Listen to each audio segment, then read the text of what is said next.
5-year-old Dimitri was born with cerebral palsy. There is no medical cure for this condition. When Dimitri was born, the doctors told us he might never be able to walk, never be independent, that he would have, since this was a chronic disease, certain damage to his health that he might never recover from. We had not tried any alternative. Personally, I trusted nothing but the standard approaches. Until some people we trusted, because we knew them well, told us about Eric. We think of healing as getting up out of wheelchairs, vision returning, hearing returning, cancers disappearing, all sorts of things. And these things happen. They happen. The idea initially was just to attend a seminar that might show us some ways to help Dimitri as a family. This little boy's parents came up and said, will I do a healing session after a presentation that I gave? And I said, well, they're closing the room, but let me finish signing these books and we'll get them to keep the room open for just a little bit longer. What's wrong? And they explained he had cerebral palsy. After the seminar was completed, they met for the first time, just for a short while, about 10 or 15 minutes. There's something in cerebral palsy that's very common where your feet, instead of your feet being able to be flat on the ground, the heel was up. So his heel would not be able to touch the ground. He was scheduled for surgery for that. He had to wear supports and braces. For him to be able to get up, he'd have to hold on to furniture or people's clothing. For him to be able to go down any steps at all, he'd have to sit down on the steps and push himself down a step at a time. And to go up, he'd have to crawl on his hands and knees. We stepped on the stage with Dimitri, put him on the bed that was there, and told him that he should stay calm and collaborate with Eric, and that nothing would happen that might bother him.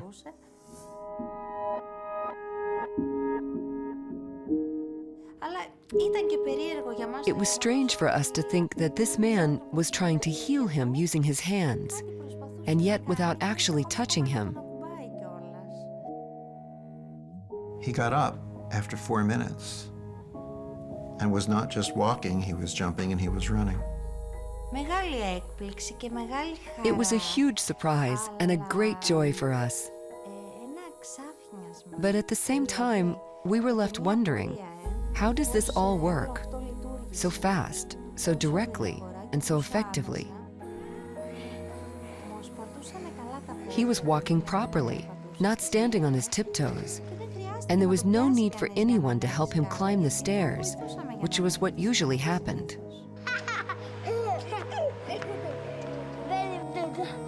Other children may naturally walk up and down the stairs every day. But Dimitri was unable to do this, so accomplishing such things is very important for him. They brought him back down for another session. He had one hand that was closed. I didn't know. He looked at me in Greek. He said, look, I can open my hand. He was just 5. He said, it doesn't hurt anymore. He said, look, I can hold a glass and drink by myself. Now his fist is open. It is relaxed and cooperates with the left hand much better, which is very helpful. It's not closed into a fist, which bothered him a lot. And when he wants to give us a hug, he used to do it with only one hand. Now he gives a full hug and says, you see, I can do it. I'm a big boy now. Of course, his hand isn't fully functional yet, but together with the left hand, it works somehow, and he doesn't reject it. Perhaps the most fascinating aspect of reconnective healing is that it can be learned.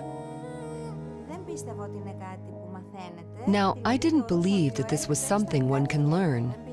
I thought it was something only Eric was capable of doing. I didn't think I could acquire these skills too, and help you, my neighbor, my friend. But in the course of the program, right away we saw for ourselves that yes, you can indeed learn to help others.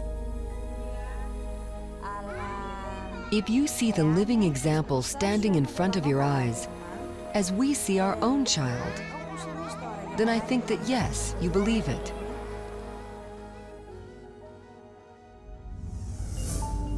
There are amazing healings taking place all the time.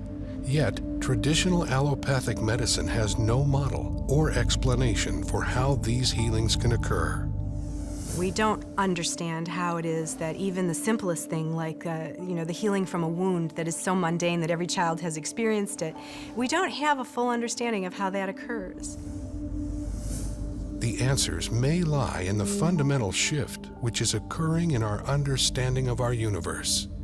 Virtually every ancient culture and every native culture has thought of the universe as a unity, as a circle, and man as being central to that. And it was only with the discoveries of Isaac Newton and René Descartes that ripped us out of the fabric of our universe and created this clockwork model where mind is separate from body and that we are separate from each other. And that idea of separation is the foundation of Western thinking. Now, Newton described a very well-behaved universe of separate things operating in space and time according to fixed laws. The idea of the body as machine. The body is this well-behaved machine with the two engines of the body being the brain and the heart, and the whole central orchestra being conducted by DNA. That's the model we have. And we think of various processes being localized in certain parts of the body. What's wrong with that is just about everything. Body is completely decentralized. There is no central brain, in a sense, and that the brain is closer to an antenna receiver. It's closer to a transducer of information, a receiver and a transmitter of information, but not the central repository of that information. In our conventional world of biochemistry and cellular biology, we focus on a Newtonian belief of a material world. Through the history of science, we focus on the mechanical reality and have let go of the concept of energy and fields as information in biology. That's the Newtonian perspective that says, focus on the matter, don't pay attention to the rest of the stuff. Except that we're now recognizing that the mind, which is an energetic field of thought, which you can read with EEG wires on your brain, or even more interesting is a new process called magnetoencephalograph called MEG. While electroencephalograph, you put wires on the skin and read brain activity. Magnetoencephalograph is a probe outside of the head, and it reads the fields of neural activity without even touching the body. So it basically says that when you're processing with your brain, you're broadcasting fields. 1875 to 1920 was this enormous growth of biochemistry. And it was then thought that chemistry is probably, we're a chemical machine. The answer is to put the right chemical in the body and you'll get better. To a point, that's correct. But it doesn't appear to be correct for chronic disease. It's correct in the short term. There was a major intellectual split going on at the time in physics because the old Newtonian world, the clockwork universe, was going strong, and a few crackpots in Denmark, Germany, and to a lesser extent England, developed quantum physics and said that it doesn't work the way you said it works. It doesn't happen like that. And there were huge anomalies found in physics that could not be explained. And the upshot of this was that the old idea of a mechanical universe, where everything happens for a specific reason in its own way, had to be dropped. Quantum physics changed our perception of reality over 80 years ago. Surprisingly, this new viewpoint has yet to be incorporated into our current biology model. The main problem with the current biological model is that it's reductionist and mechanistic. That means First, it tries to explain everything in terms of little bits, generally molecules, because they're the smallest things in organisms. And secondly, it tries to treat the organism as a machine that works simply in terms of physics and chemistry. Chemical reaction in the body is supposed to be central, and the main reason it occurs, according to current theory, is through molecular collision, so that one molecule collides into another, and that's how they have this information, and how we have a cascade of chemical processes. Now, if you think of the usual cell, a cell is like a swimming pool, and molecules are like a couple of tennis balls in that swimming pool. And according to this theory, one tennis ball is supposed to find another tennis ball in this vast body of water and do so instantaneously. And that is supposed to account for all the millions of instantaneous activities that occur in our body at every second. And that's ludicrous.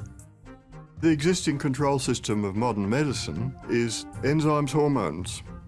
Not consciousness, not emotions, not body field. All that is there as your control system is enzymes and hormones. And we find this a bit inadequate to explain the whole majesty of human behavior and sickness and the whole darn thing. It's impossible. We look to science as some sort of absolute truth and a story that's already been written. But the reality is that science is a story told in installments, and every new chapter oftentimes refines or completely changes what has come before. This intellectual pendulum swing, and it's swinging towards the idea of holism and looking at how an entire system works together. Whereas you see the doctors began to look at how each individual cell works, and they got down to the cellular level. That's all been done for 100 years. Great, we understand it a lot. But we don't understand how the cells talk to each other and how they deal with information. Today's medicine is all based on a Newtonian paradigm, where they haven't taken into account the implications of quantum physics. But once we start looking at a different model of how matter actually exists, it enables the concepts of a body field and how information and energy can actually control biology, and that has huge implications. When I was 15 years old, I had a very serious motorcycle accident.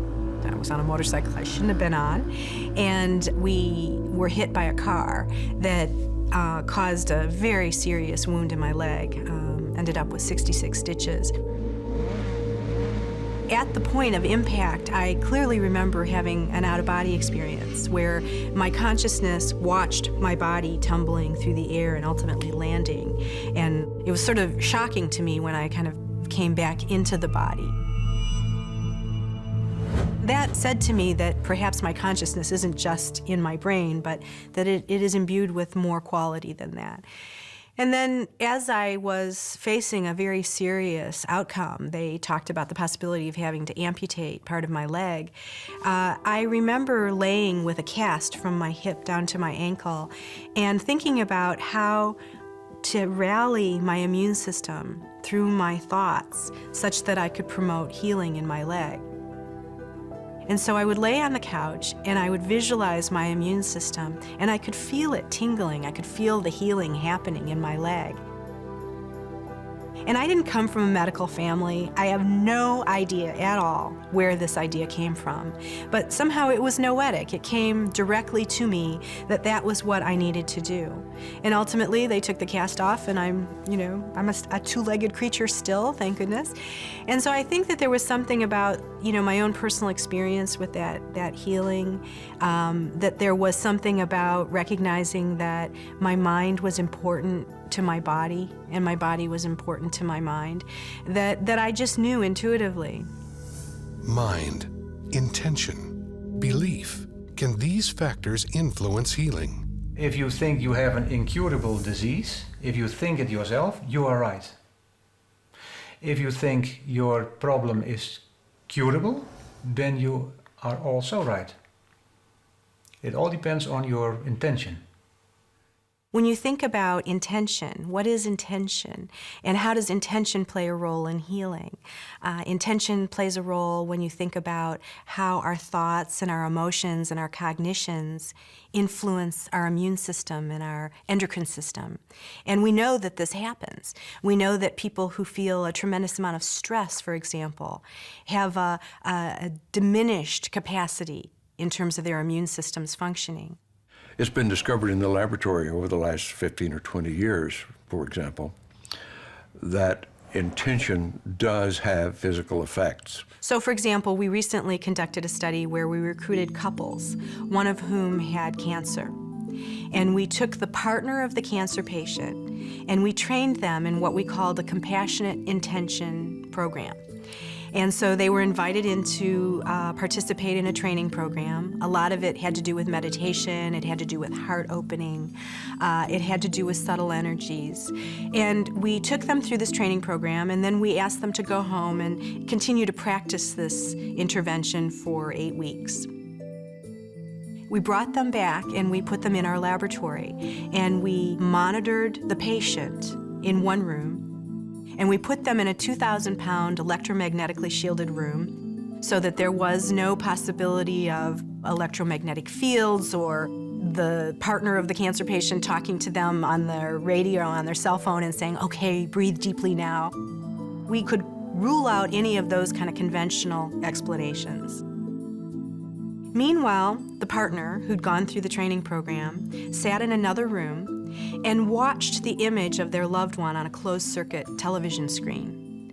And then at random times throughout the session, they were asked to send loving, compassionate intention to the patient. The idea was to see if we could find correlations between the intention of the one person and the physiological activity of the other. What we found is that there was a significant correlation in the physiological activity of this person and the physiological activity of the other. This suggests that there is some way in which information is transferred that isn't accountable by the conventional Newtonian model of cause and effect. You know, the partner of the cancer patient wasn't coming in and whispering in their partner's ear, calm down now. You know, quite the contrary. They were at a distance and there was no way that the two people knew when this kind of interaction was happening, and yet it happened. Sending an intention that I am better, sending information with belief that I am better, is sending information to the body to correct itself. Because as we say, a thought is an actual physical energy too. And it sends information to the body as well. It's been very well demonstrated that our belief system affects how we behave and how we perform. And it also affects our lifestyle. So if we don't believe that we can help ourselves, we probably cannot.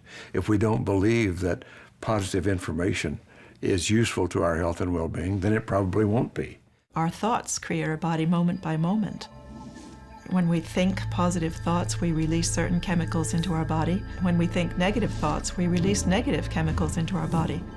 And those have a profound effect on how the cells are behaving and how the nutrition is being used. It's very obvious to me, working as an osteopath, that the stress that people hold in their body has various patterns according to how they're thinking. Probably the most essential aspect of healing is to believe in the modality you're using and to stay positive in some way. There's so much evidence about belief in a system of medicine being crucial to the effectiveness of that. I used to say to people who have cancer, after researching the limitations of things like chemotherapy, don't have chemotherapy, it only works 9% of the time. I don't do that anymore. And the reason I don't is that I believe that belief itself is the body's strongest medicine.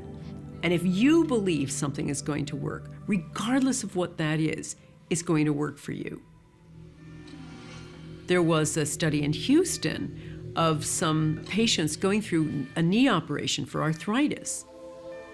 Half actually went through an operation where they were worked on for their arthritis.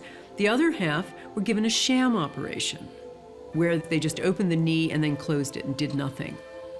They found over 3 years of follow-up that both sets of patients reported having no pain.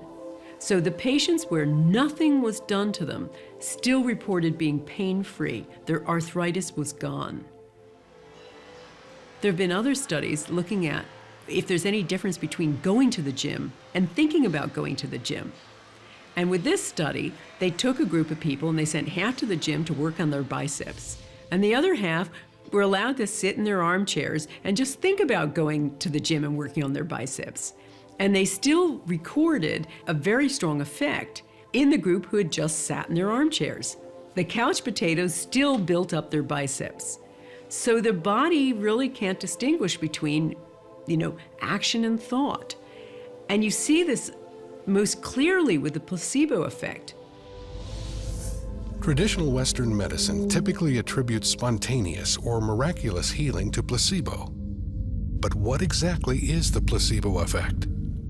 The placebo effect is the fact that a belief that a person has can override their biology. Well, it's so profoundly important that science has recognized that at least 1/3 of all healings, including drugs and surgery and other allopathic interventions, 1/3 of all healings has nothing to do with the process, but has to do with the placebo effect. That a person believes that the process is going to heal them and heals themselves in spite of the fact that maybe the pill was a sugar pill or the operation was just a sham and wasn't real. And why this becomes important is clearly 1/3 of all healings occurs without anybody doing anything other than having a positive thought. And what interests me as a biologist and former professor in a medical school is how we can talk about the placebo effect for about 15 minutes in a pharmacology course, and then totally ignore the relevance of thought and mental processes on biology for the rest of medical education, so that our doctors are not really using the placebo effect effectively, that we're not even studying the placebo effect, and right now we could cut the healthcare costs by exactly 1/3 by just using the placebo effect. It seems time that we began to shift the lens and start really focusing on what is the nature of the placebo. How is it that you can take an inert substance, something that has no known medicinal capacity, potential, and that inert substance not only can create physiological changes in the body, but actually somehow is able to manage a whole cascade of responses within a very complex system, such that it can target the liver or the kidney or the lungs. That is a great mystery, and we don't understand that, and much more needs to be done. The placebo effect is really another way of talking about the body's self-healing capacity, and anything that unleashes more of that is going to be a better system. I was absolutely desperate to have children. It was one of the reasons why I'd gotten divorced. I wanted children and my husband didn't. So I moved to London thinking it would take me a maximum of 2 years to find myself a new partner and settle down, and I'd be out in the country having my 2.5 children and I'd be totally happy. That was my plan. I was very good at making plans.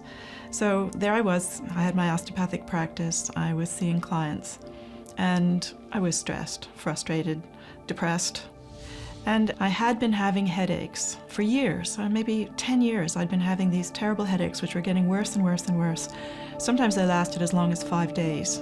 I had a routine visit with my doctor, and the doctor found that my hormone level was very much out of balance and immediately suspected that I had a tumor. So I was sent for a brain scan, and they diagnosed a prolactinoma. It was a huge shock, out of the blue, and I felt at first how unfair. I went off to the medical library and started to learn everything I could about this tumor. And when I discovered that it caused infertility, I thought, that is so ironic. Every cell in my body was saying, I want children, and I had somehow created a tumor that stopped me having children. There had to be some reason for this. There had to be, this was too much of a coincidence, I thought. And I got very curious. Because of my alternative medicine background, I decided to treat it alternatively, rather than go for the orthodox drugs or surgery. Arielle decided to utilize neuro-linguistic programming, or NLP, to approach her tumor. So then I got into doing NLP at a much deeper level. Got through the master practitioner level, came home, and was totally inspired as to what I could actually do. I started to really understand what NLP was all about. NLP is a practical form of psychology, which starts from where you are now and looks at where you want to be and uncovers what's in the way. If you have, like my 5-day headaches, and you'd like to be without a tumor in your end state, the journey to get from square one to the end square is, what we actually start exploring with NLP. Arielle made some very interesting discoveries as she began working with NLP. Now, remember, I was the person who thought every cell in her body wanted children. And what I discovered was that deep down, that going back to early childhood, I had such an abhorrence of what my family had been like, that the last thing in the world part of me wanted was to be a mother. And this really, really shocked me. I thought I wanted one thing, and in fact, an unconscious part of me was going in a completely different direction. And when I understood the reasons why it didn't want children and what it was based on, I was able to kind of let go of that and allow it to be the way it was, and at least to understand why I'd created a life that didn't go down that path. One day, I heard myself shouting inside my head. It was like this little voice saying, "I'm so sick of this. I just want to be rid of this whole nightmare. I want to be rid of this tumor." And I stopped in shock as I listened to this voice inside my head, and I went, wow, there's a lot of anger in there, a lot of frustration. That's a lot of self-attack. If I'm attacking my tumor with all those thoughts of wanting to get rid of it, that's murderous. That can't be healing. And I had never looked at healing in that way. And I realized then that every thought I'd had was actually about making it go away. Now, that's a conflict. That's a huge inner conflict. And I decided to look at that a little bit more closely. And I thought, well, what would be the opposite? It has to be acceptance. I thought to myself, well, what would it be like if I really accepted this tumor? And this was quite a few years later, but it was absolutely a turning point in my healing when I realized that my tumor had taken me down a journey I'd never planned. It had taught me things I had never intended to learn. I had changed my career. I had changed my whole outlook. I had learned lots of things about myself and others. I had insights I'd never had before. I'd met amazing people, wonderful people all over the world. I'd had the support of people all over the world. And I realized I liked myself a lot better. And so I thought, okay, I can see that this tumor hasn't been totally bad. What if it has a purpose or a reason for being here? Because obviously it's done a good job so far. So if it's got a purpose for being here and it's still here, maybe there's still a purpose. What would happen if I gave it permission to stay for the rest of my life? It was 6 months after I had that realization and I got to the point of accepting the presence of my tumor. I had my routine blood test and went to see my specialist, and to my surprise, my hormone levels were completely normal. And when my doctor saw them, he just went, wow, that's incredible. And, I thought it had been a mistake. I thought maybe the blood test reading was wrong or something. I said, well, so much time has passed and I'm older now. Maybe my hormones have changed. He said, no, can't be that. He said, this can only mean one thing. Your tumor has gone. And he said, this is a real credit to you. I don't know how you've done it. I don't know what you've been doing.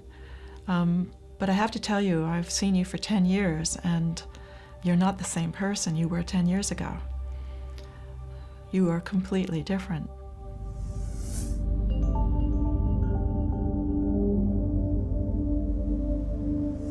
So when we make an emotional shift, let's say we go from frustration to joy, those kind of emotional shifts, about 1,400 biochemical changes instantly go off in the body.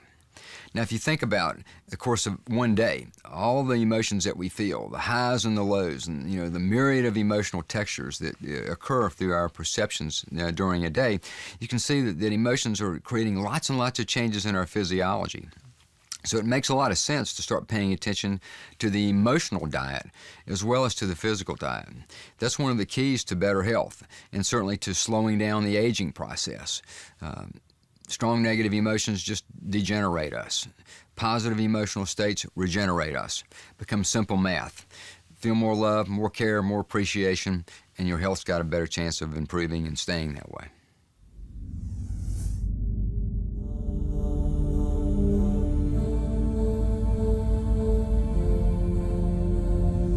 One of the most profound discoveries made really since the advent of quantum physics is a thing called the zero-point field. And what this is the energy exchange that goes on between subatomic particles. All subatomic particles engage in a little energy dance. It's almost like playing a game of basketball. They send energy back and forth to each other. And in that exchange, a thing called a virtual particle is created, just for less than the blink of an eye. Now, that little individual exchange isn't much energy. It's about a half a watt's worth. But when you multiply all of the subatomic particles doing this energy exchange across all things in all the universe, you come up with this unfathomable amount of energy, all happening out there in empty space, like some supercharged backdrop. While conventional biology focuses on the material stimuli, quantum physics reveals that it's the invisible stimuli that are much more important. There's a simple quote by Albert Einstein that makes sense out of this, and the quote is, "The field is the sole governing agency of the particle." What Einstein meant by this very simply is the field, the invisible energy forces around us, they are the sole governing agencies of the particle. Well, the particles matter. And so quantum physics says the character of matter is ultimately determined by the field. Healing occurs when your body is able to access the information it needs to be able to operate itself properly. Walk into any great cathedral in the United States, in Europe, anywhere, that's been standing for hundreds of years or more. And what you will experience is in that cathedral is a hush of awe, reverence, quiet, and it's a palpable experience.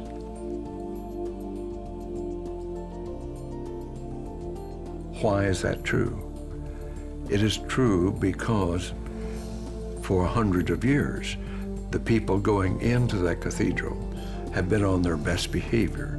They have been in awe and worshipful and in a state of mind that the quantum emissions from the body-brain are emitted into that cathedral, absorbed into that cathedral, and fed back in later centuries to the participants coming into it. And that's why they feel a sense of hush, awe, and reverence. We're all part of this giant energy field, this zero-point field, that we're all connected, and that we're connected across the furthest reaches of the cosmos.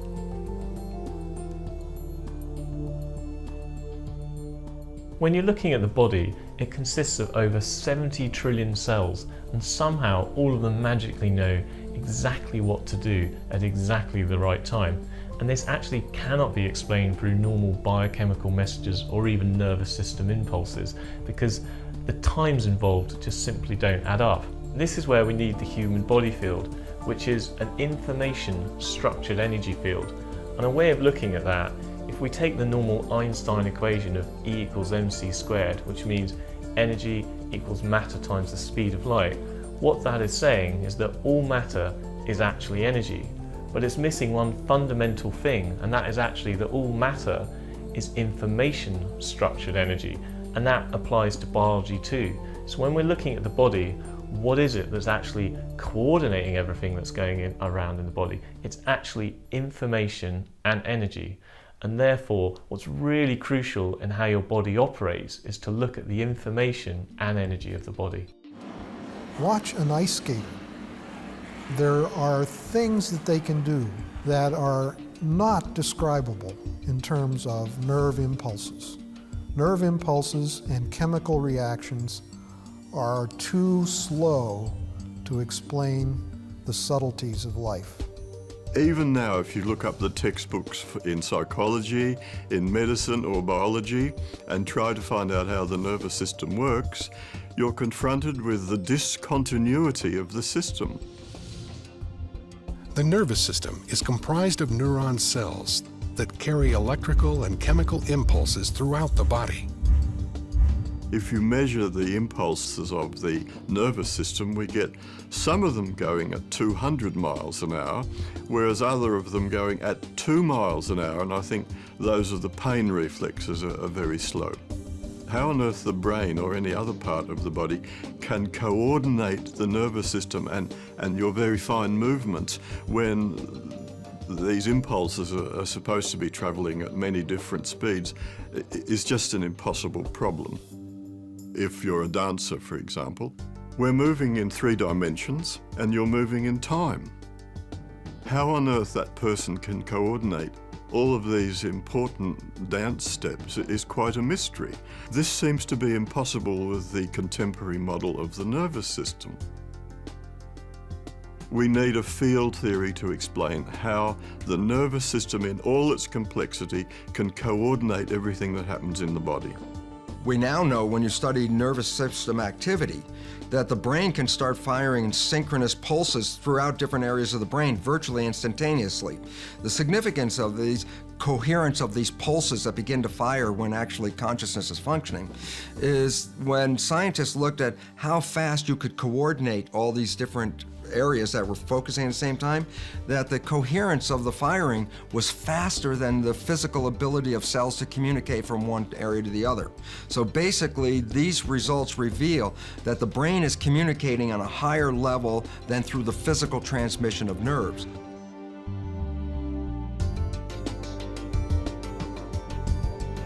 We're understanding that the brain doesn't have precise addresses for certain things.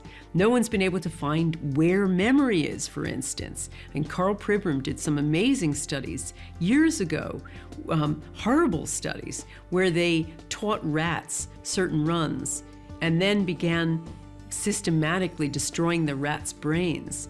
And they found that no matter how much of the brain they removed, the rats might have terrible motor skills from that, but they would still, over and over, remember the run. And from that, Pribram understood that you couldn't say that memory has one precise address, that it's much more delocalized. And in fact, most radically, that memory might not exist inside the skull at all, but maybe somewhere out here in the field. And so what you have instead of this localized, centralized system is much more of a paradigm where the body is an interaction. It's not something that ends here, it's something that ends out here. And that we have an interaction taking place between us and our environment, us and the field at every moment. I had an irregularity on a kidney that was discovered by an MRI. The physicians wanted to biopsy that, and I said, no, we're not going to do that. And I had a healer, Adam, a young man in Vancouver, who was developing his talents as a healer. He wanted to work on it. Over a period of a month, we did that once a week. Using just a photograph, Adam can perceive a person's body field in the form of a holographic image. He sees areas where the energy flow is blocked, which indicates illness or injury. Through his intention to heal, he manipulates energy and information to clear these blockages, allowing the body to change. I went back and had a sonogram made of that a month after diagnosis. The radiologist examined the data and said, whatever you're doing, keep doing it, but the irregularity in the kidney is smaller and disappearing. Went back 3 months after that, and later in 2003, after that, where the total healing period had been less than 6 months, and again had sonogram, and it was totally gone. Everything was regular again. Nearly all of the healings that I have worked with have been remote or at a distance. And it doesn't seem to make, the distance seems to have no effect at all, which would again suggest we're dealing with a quantum phenomenon. The healer was in Vancouver, British Columbia. I was in Florida, the longest distance across the United States. So I've continued then to experiment with different healing modes for different things with different people. But the mechanism is always the same. There's information being transferred, and there seems to be an energy transfer as well that's palpable. It now appears that our bodies are connected to the field, but what is the mechanism for this intercommunication? How can this connection take place? One possible solution: the biophoton. Biophotons are weak emissions of light emanating from the cells of all living things. We know we're sending out information with biophoton emissions because people like Fritz Popp have discovered that we are sending out tiny currents of light. We started to look for these photons. I knew from the beginning on that it must not be very high intensity, but it was clear that one should have these photons at all in a cell. In order to detect the biophotons, Professor Popp and his students needed a photomultiplier that was so sensitive it could see a candle over 12 miles away. When a living organism is placed in front of the photon detector, light emitting from the cells can be observed. We started with cucumber seedlings and later with other ones, and all living systems which we put into the instrument showed this very weak photon emission. Professor Popp theorizes that these biophoton emissions may be controlling our body's metabolism. Molecules cannot regulate themselves. They have to have a field, more or less. So the photons should be the carrier of the information which is necessary to regulate the metabolism. These biophotons create a dynamic, coherent web of light within our bodies. Our bodies are constantly emitting light in the form of biophotons. Are these biophotons the body's control mechanism? Isn't that the function of our DNA, our genes? Genes are not controlling our biology. When we get issues running in families, for example, cancer, we immediately look at a genealogy chart and mark all the recipients of this cancer running through the family and then turn around and say, look, genetics, this is running in the family, so there must be cancer genes. What they've left out is this very interesting piece of research that reveals that when children are adopted into families that have cancer, the adopted children will express the cancer with the same propensity as any natural child in that family. But the interesting fact is the child comes from totally different genetics that doesn't even have that cancer. So it says being introduced into the family dynamics, which is where you learn perceptions and beliefs and attitudes, is what shapes the cancer, not the genetics that somebody came in with. There is a new branch of genetics known as epigenetics that addresses this environmental influence on genetic expression. Epigeneticists have discovered that the information inside every cell, the thing that switches it on and turns it on and changes things, is not inside the cell, but outside. Signals occur outside from the environment. A gene is a blueprint, that's basically what it is, to make a protein molecule. And the proteins, there are over 100,000 of them, are the building blocks that give us our biology, our structure, our behavior. Okay? So the issue is, we talk about gene blueprints, and up until the last 10 years, a blueprint was a hardwired piece of information to make a particular protein. The new science is just mind-boggling because it reveals that through epigenetic mechanisms, through the influence of the environment on reading the genes, epigenetic mechanisms can produce over 30,000 different variations from every gene blueprint. And all of a sudden, when you start to recognize that, you realize we have potentials that are totally unlimited. And this is a great change from a belief that genes were deterministic. Now, genes are potentials. If you just look at the molecular level, the Human Genome Project has revealed that we have about 25,000 genes, far fewer than they originally expected. The Chimpanzee Genome Project has now sequenced the entire chimpanzee genome, and their genome is virtually the same as ours. They've got the same kinds of proteins, the same kind of genes. You can hardly tell the difference. Yet, there's an obvious difference, and if you can't explain it in terms of genes, what can you explain it in terms of? And the answer is, I think, morphogenetic fields. Just as you can build two different buildings with the same bricks and cement, if you have two different plans, you can build different organisms with different fields, even if the constituent molecules are very similar as they are in humans and chimpanzees. The DNA is like a library book. These are all the possible proteins from earthworms right up to us. It's all the same library, but you've got to know which book to take out of the library. This is the big problem in genetics itself, is trying to explain how the body knows which book to take out of the genetic library. And we think the body field is what decides which piece of information is taken from the DNA. Many cultures of the past have explored the energetic system of the body. Today, researchers theorize that the body does have a field of energy, known as the morphogenic field, or the body field.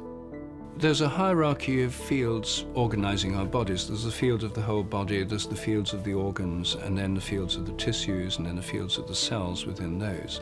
Field of our own body is within and around the body. There's an overall field, and then there's subsidiary fields, sort of modular fields for arms, legs, and the different organs. The advantage of fields is that they're intrinsically holistic. All fields are holistic. The gravitational field is. You can't slice a bit out of it. If you cut a flatworm into 10 different pieces, each part can grow into a new worm. Now, how is that possible? If it was a machine, that wouldn't happen. If you cut up a machine, all you get is a broken machine. But if you cut up a magnet, a field system, then however many little bits of magnet you produce, each has a complete magnetic field. And it was this analogy with magnetic fields that led developmental biologists to suggest the idea of morphogenetic fields in the first place, and this was way back in the 1920s. And this field is now a crucial concept in developmental biology. You can't really understand how organisms develop without it. All humans begin life as a single cell that grows and divides, developing into the various organs and limbs of our bodies. How these cells know what to become has baffled scientists and led to the idea of control fields in biology. We've already found that there are different parts of the body field, some of which relate to the muscles and connective tissue.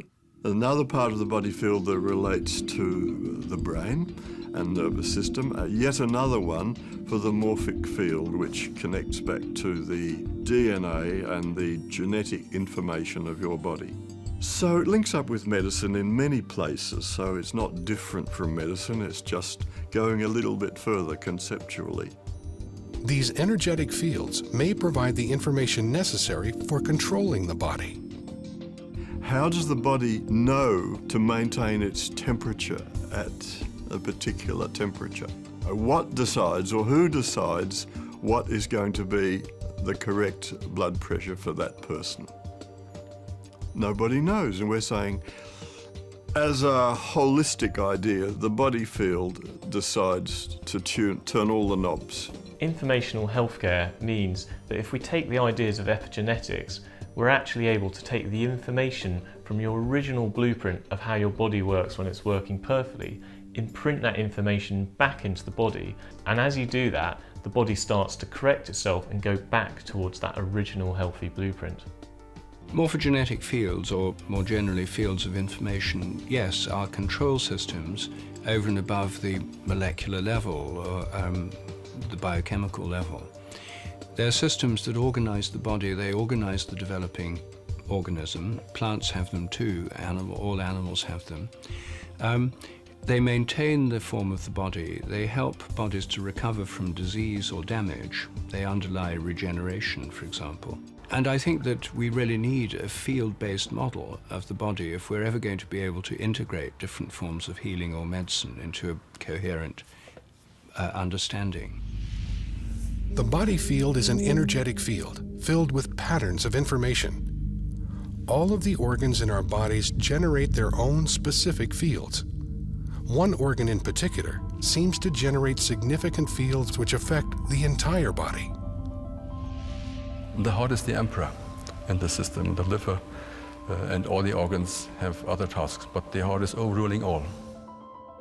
There's a concept in energy medicine called energy cardiology that says that the signals produced by the heart are all of regulatory importance. The heart is constantly emitting sound, pressure waves, heat, light, electrical, magnetic, and electromagnetic signals. All of the cells in the body are receiving these different kinds of signals at different times because they travel at different velocities through the circulatory system. The heart generates by far the largest rhythmic electromagnetic signal in the body. If you look at this magnetic field as a carrier wave, it's being modulated with information. So it's the carrier wave for information.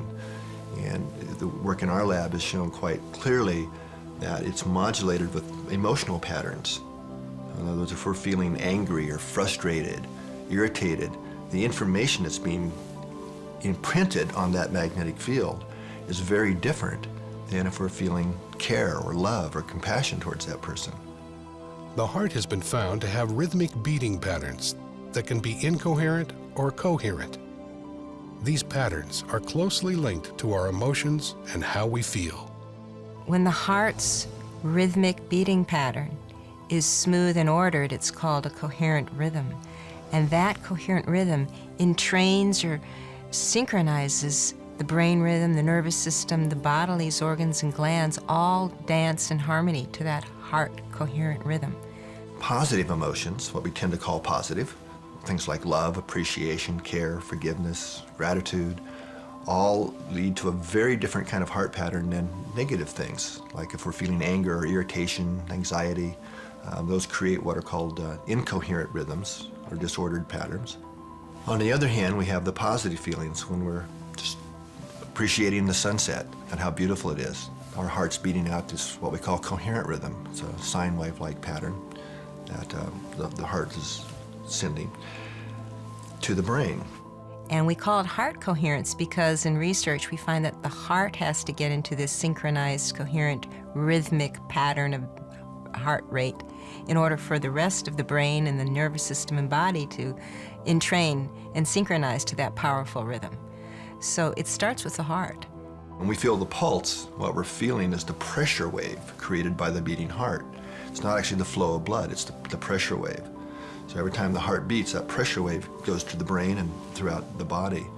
And if we look at the brain level, that pressure wave synchronizes all the neurons. In fact, the brain would be in trouble if it didn't have that synchronizing signal to kind of give us a global synchronizing effect. When someone is in coherence, you can often feel their love or their compassion or their gratitude radiating. Coherence is the optimal physiological state that underlies learning and performance and facilitating the body's natural regenerative processes. The heart has its own intrinsic nervous system, which can sense, feel, remember, and process information that's independent from the brain. We always think of the information input system as being entirely in the brain. But we're now discovering information that the heart receives information first, and then relays it to the brain. Studies have shown that the heart responds faster than the brain to outside stimulation. One of the more recent studies we did in our labs was looking at what we ended up titling the electrophysiology of intuition. And there was some previous research that had been done showing that the body would respond in a way that would predict a future event if the future event was emotionally significant and relevant to the person. Participants were attached to sensors to record their brainwave activity, heart activity, and heart-brain interactions. A person would be sitting in a computer, push a button, and then we're recording physiological data, and 6 to 8 seconds later, you would be shown a photograph. Okay, and then the photograph would be from two opposite ends of the spectrum of emotional arousal. Participants were shown pictures of car accident victims, snakes attacking, and other disturbing images. On the other end of the spectrum, the pictures included flowers or sunsets. The photographs were randomly assigned for display to the participants.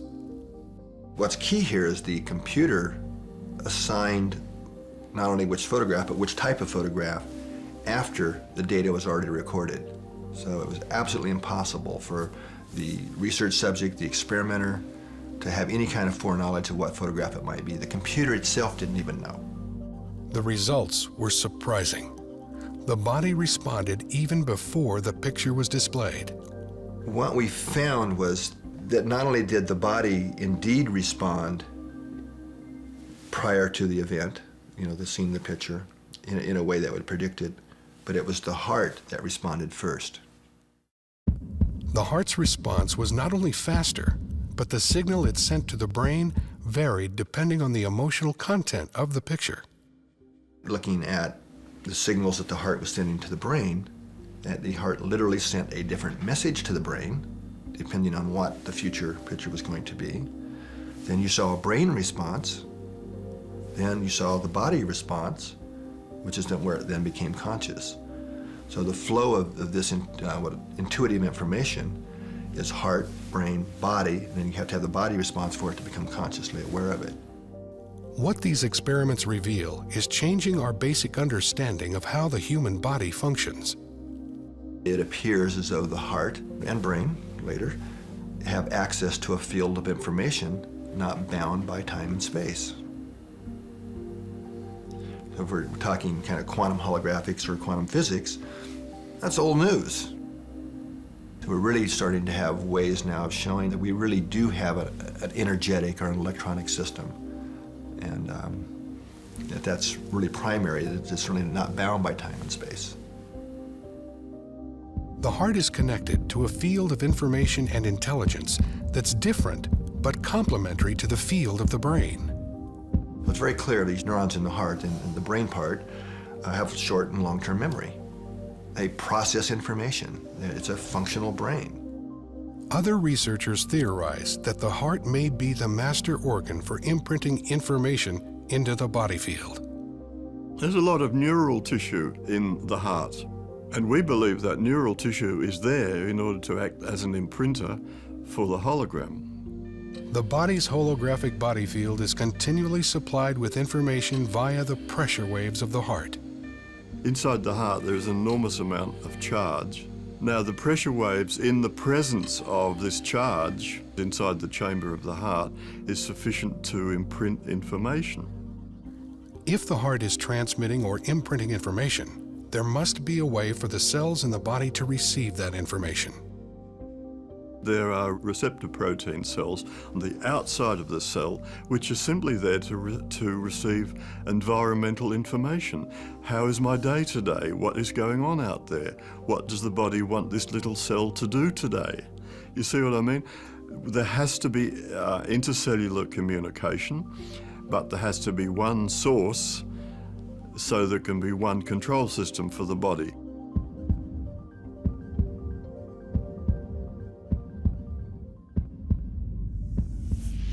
This control system is sending out information to the body via the body field. But what exactly is information? If we think of the body as both a material and an energetic, dynamically exchanging open system, which it is, we need to eat like a ton of food a year, and most of it is passed out. So all of that food is somehow turned into the body, which remains extremely stable for long periods of time. Somebody basically doesn't change much for maybe 40 years as an adult. People recognize you immediately, even 40 years later, because the basic body structure doesn't change, even though after a short period of time, you don't have a single atom left in your body. They've all exchanged and gone out. And so now this is the hamburger I ate yesterday, and in 3 weeks from now, this will be a carrot that I eat tomorrow, and so on. It's a very dynamic system, and yet I remain the same. So if it's not the material, and presumably not the energetic part, the dynamic energetic part, then what's left? There must be something like an informational pattern which holds it together.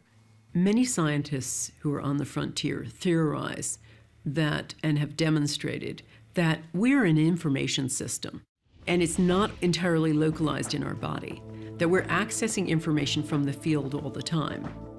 The body appears to be constantly connecting with information within itself and with information in the field. The body is always looking for coherent systems, looking for information interchange between all cells he has, so that every single cell knows what's on. There's a large information system, and some people say that illness is just a lack in the information system, and I suppose they are right.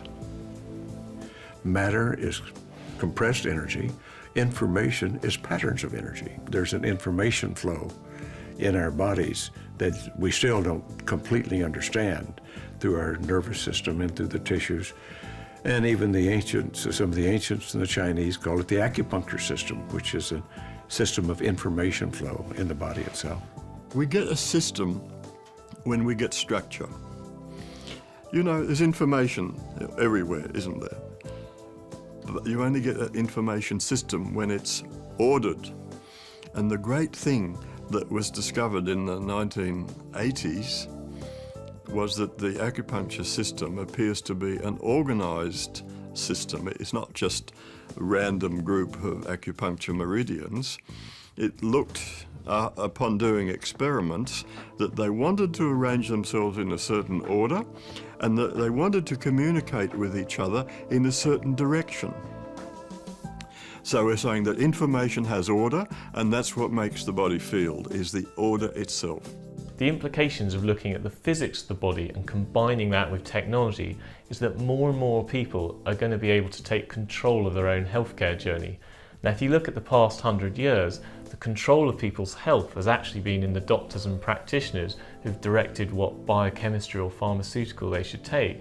But now, as you're able to work out what's going on in your body and trigger a healing response in the size of something of your mobile phone, the power is greatly being shifted to the individual. Now, really the role of the doctor and the practitioner in the future is to empower the individual to take control of their own health and help them on their own healing journey. Ultimately, according to Einstein and other people more recently, have said that energy and information must be interchangeable. All right. So information becomes a type of energy because it's an orderliness in space. All right. So they are interchangeable, but on the other hand, in practice, what happens is you get a wave of energy, and then upon that wave, you can get imprinted information. And the amount of information you can imprint appears to be limitless. Informational medicine, medicine that takes information and changes disturbed information, is going to be the future of medicine. Apparently, the control system of the body is not genes or chemistry, but information, which seems to be available in the body field. Is it possible to put new information into the body to affect wellness? That is exactly what a number of researchers are doing. That we've learned how to stop the distortion of information that occurs as a result of various disease processes. Once you stop the distortion, surprisingly enough, the physiology begins to work, the chemistry comes right. There are really wonderful healing stories to be told here. And it's simply because we've learned how to correct the distortion of information in your body field. Disease is, in a sense, scrambled information.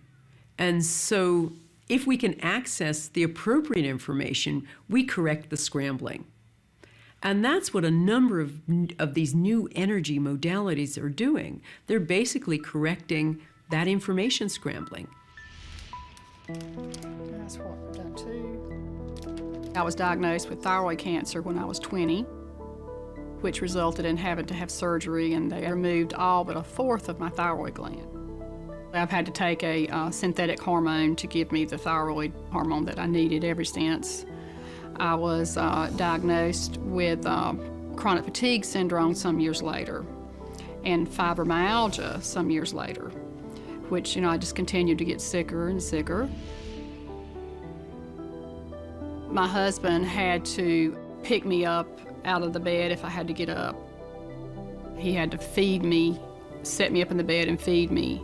It got really bad to the point is where pretty much so bathed her and carried her from the bed to the bathroom and things of this nature just for her to survive on a daily basis.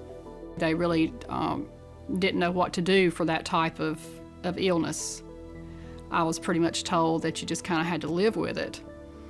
I couldn't help her, and no matter what she told me, what hurt or what felt bad or what was happening, I couldn't help her, and neither could anybody else, we didn't think.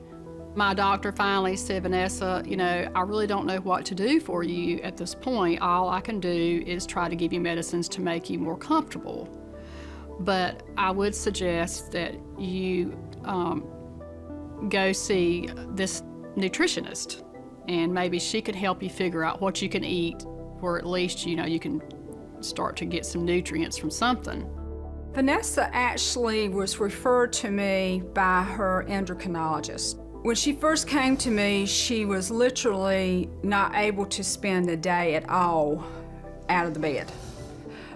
She had lost a tremendous amount of weight. She was allergic to almost everything. I was having a lot of trouble finding any foods that I could eat at all, which really resulted in me being so weak. The inside of her mouth had a lot of sores inside of it. The lips had multiple sores on them, like a cold sore type thing, and her hair was like straw and coming out. The first thing I did was the nest testing. The system is designed to determine areas of distortion in the body field. New information is made available to the body by ingesting drops that have been imprinted with an information pattern. I started her out at the dosing that we would have addressed a child because her energy fields were that weak. So we started out very, very cautiously. One morning I woke up after I had been seeing Deborah probably for a couple of months, and I just had this feeling that I hadn't ever had. And I knew that this was the answer.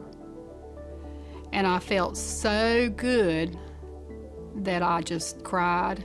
I just sat up in the middle of my bed and I just cried and cried and cried.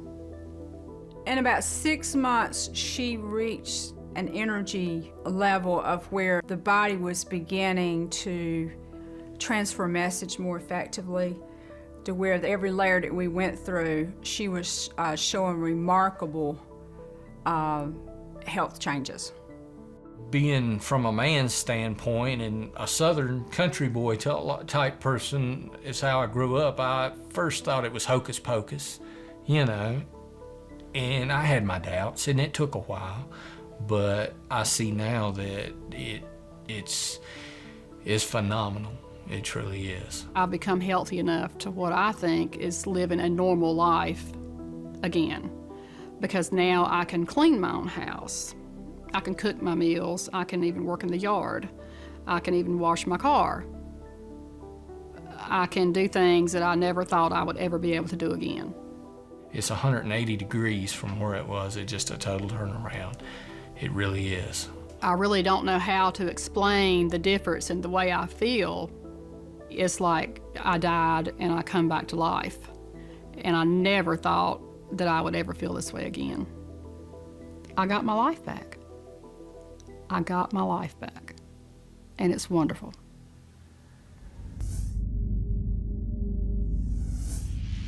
We're on the threshold of an entire new understanding of how disease happens, how information is transferred, and how to enhance information transfer within living systems.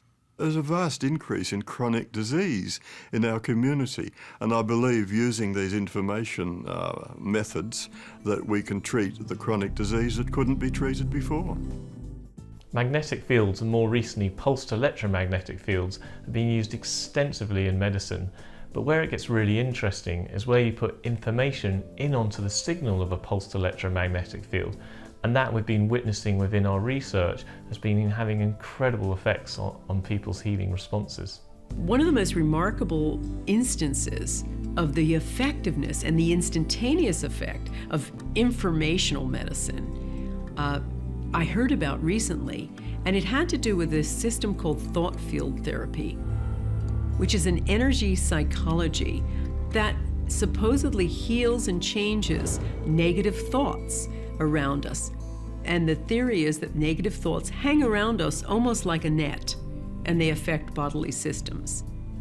They use this system in Kosovo with survivors of the war in former Yugoslavia.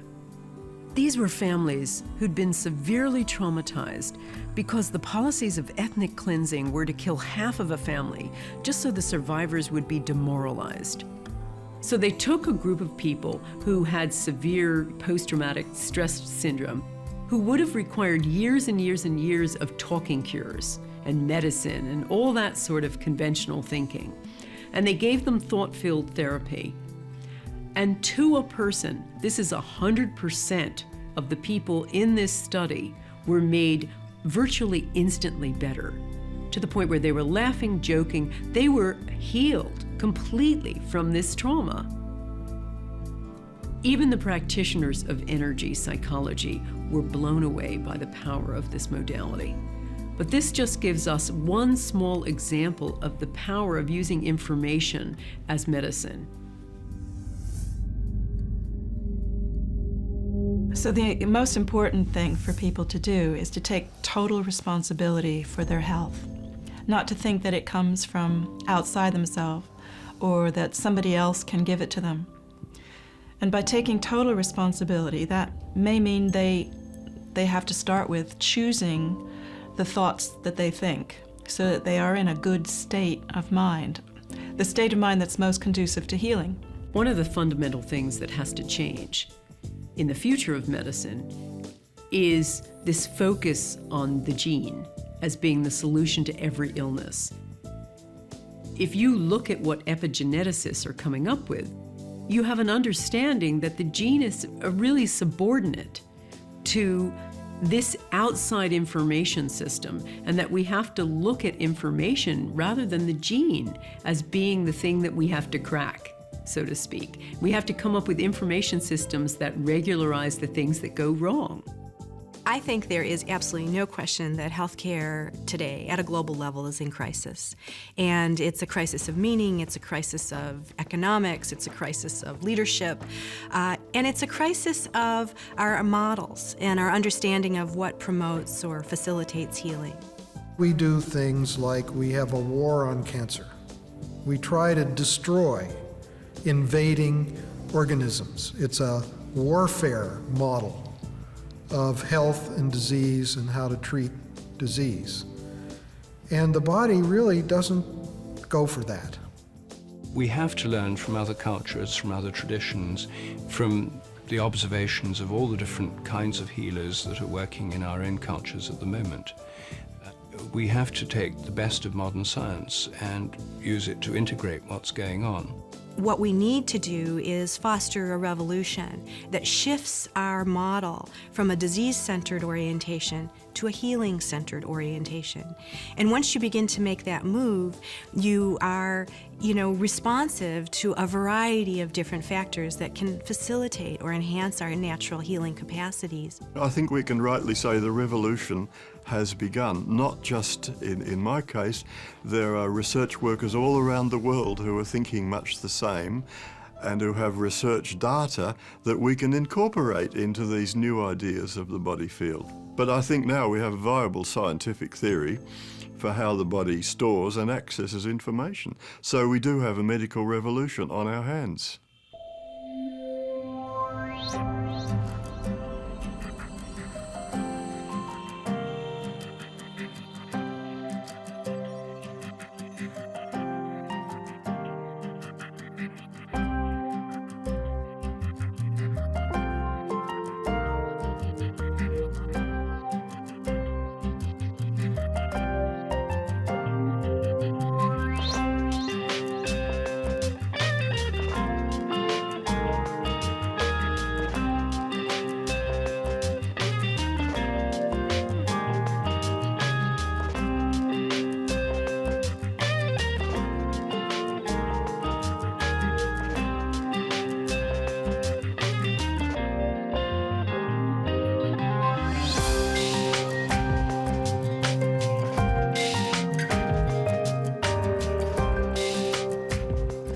There seems to be this huge body of evidence demonstrating that we can pick up information that almost like an electron, we can be everywhere at once.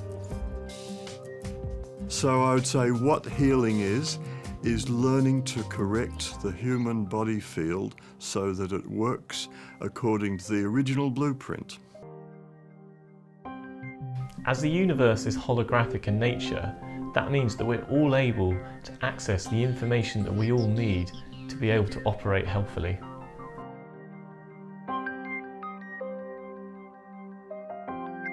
So ultimately what I'd like to see is a shift from this disease-centered to this healing-centered model, and recognizing that healing is a profound mystery and that we have so much to learn, and rather than presuming we have the answers, staying open to the possibility that there are new things that we can discover for how to enhance the human condition.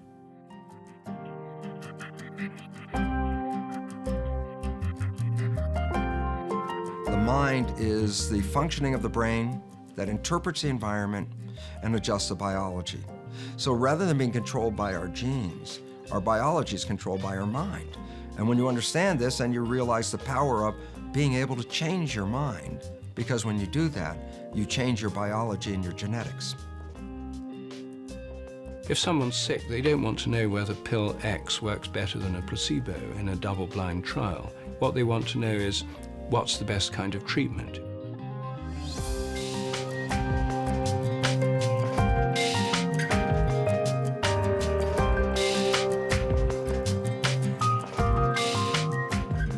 I believe that we are more powerful than we realize. I believe that many of the medical techniques that we're finding to be very successful, people can do on themselves once they understand their own energetics. It's very clear that negative information is deleterious, or that if you accept it into your body and into your belief system, it will change the way you react and change your state of health.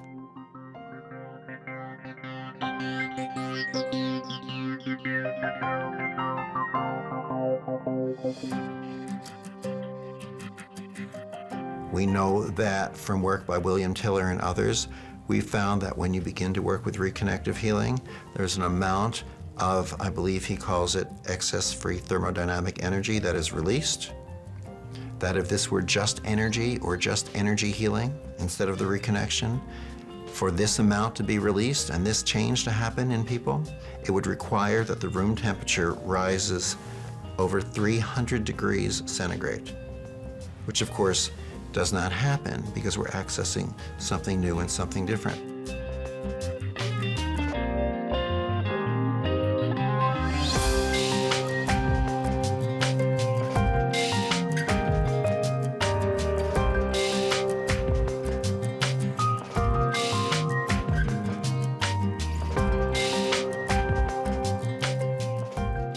Coherence is the natural resonant state of the human body.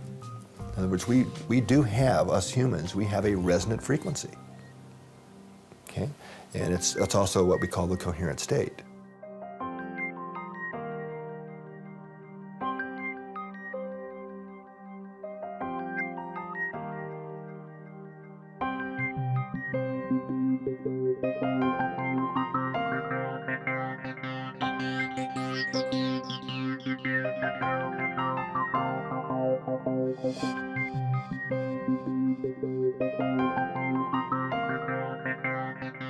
So a miracle starts with a change of thinking. It's like when I changed my thinking about my tumor, and I decided it was my best friend and my guide, rather than it being the worst thing that had ever happened to me. That was the miracle. When I gave it permission to stay to the end of my days, that was the miracle. People think it's the end result, but it's not the end result.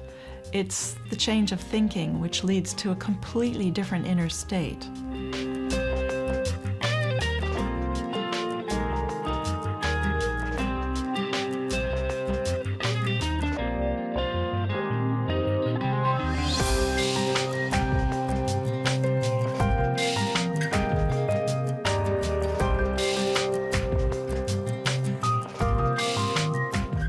You need both. You need the will to be healed and the good information from a therapist, from infoceuticals, whatever. Yes, of course. This has to come together, this has to match.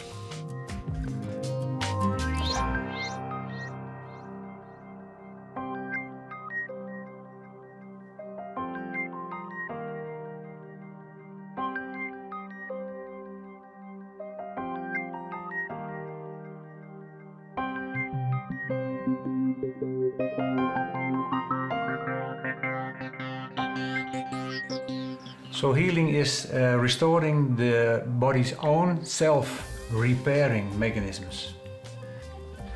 And that's the biggest thing as a doctor you can achieve, that you can help your patients with restoring their own repairing mechanisms.